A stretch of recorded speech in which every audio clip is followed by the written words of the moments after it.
नमस्कार।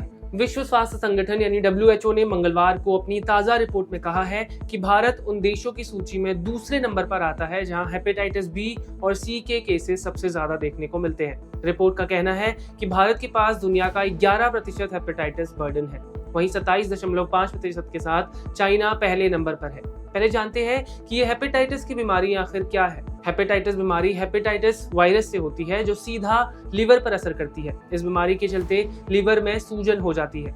लिवर हमारे शरीर का वो अंग है जो जरूरी न्यूट्रिएंट्स को प्रोसेस करने, ब्लड फिल्टरेशन और कई तरह के इन्फेक्शन से लड़ने में हमारी मदद करता है और ये बीमारी लीवर की इसी क्षमता को कमजोर करती रहती है। हेपेटाइटिस के 5 तरह के वायरस होते हैं। हेपेटाइटिस बी की अगर बात करें तो इस बीमारी में अक्सर नौजिया, उल्टी और कई हफ्तों तक आंख और स्किन के पीलेपन की शिकायत होती है और गंभीर मामलों में लिवर भी फेल हो सकता है। परेशानी सिर्फ इतनी सी नहीं है, ये बीमारी जो जीवन भर के लिए कई तरह की बीमारियों का कारण भी बन सकती है, खासकर तब जब ये बच्चों में हो। लंबे समय तक चलने वाले संक्रमण से लिवर पर घाव भी हो सकता है जिसे सिरोसिस कहा जाता है और इससे लिवर कैंसर का खतरा भी बढ़ जाता है।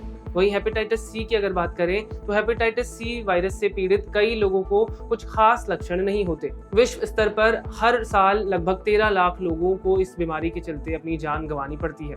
WHO ने मंगलवार को ग्लोबल हेपेटाइटिस रिपोर्ट 2024 रिलीज की, जिसमें दावा किया गया कि भारत में दुनिया के 11% हेपेटाइटिस बी और सी के मरीज रहते हैं। रिपोर्ट बताती है कि भारत में 2.9 करोड़ लोगों को हेपेटाइटिस बी संक्रमण है और 55 लाख लोग ऐसे हैं जो हेपेटाइटिस सी संक्रमण के साथ जी रहे हैं। रिपोर्ट में कहा गया है कि साल 2022 में 50,000 से ज्यादा नए हेपेटाइटिस बी के मामले और 1.4 लाख नए हेपेटाइटिस सी के मामले सामने आए थे। इन संक्रमणों से साल 2022 में करीब 1.23 लाख लोगों की मौत भी हुई थी। रिपोर्ट बताती है कि हेपेटाइटिस बी को वैक्सीनेशन और हेपेटाइटिस सी को दवाइयों से रोका जा सकता है।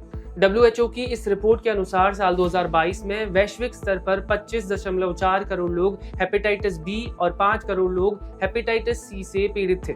विश्व हेपेटाइटिस शिखर सम्मेलन में जारी इस रिपोर्ट में कहा गया है कि रोजाना हेपेटाइटिस बी और सी संक्रमण के चलते वैश्विक स्तर पर 3500 से ज्यादा लोग मर रहे हैं। इसके अलावा इस रिपोर्ट में साल 2030 तक महामारी को खत्म करने की दिशा में उठाए जाने वाले कुछ कदमों का भी जिक्र किया गया है। इनमें टेस्टिंग और डायग्नोस्टिक्स की पहुंच लोगों तक पहुंचाना, प्राथमिक देखभाल और रोकथाम के प्रयासों को और मजबूत करना, डेटा का बेहतरीन इस्तेमाल करना शामिल है। आपकी इस पूरी रिपोर्ट पर क्या राय है, हमें कमेंट करके जरूर बताएं। धन्यवाद।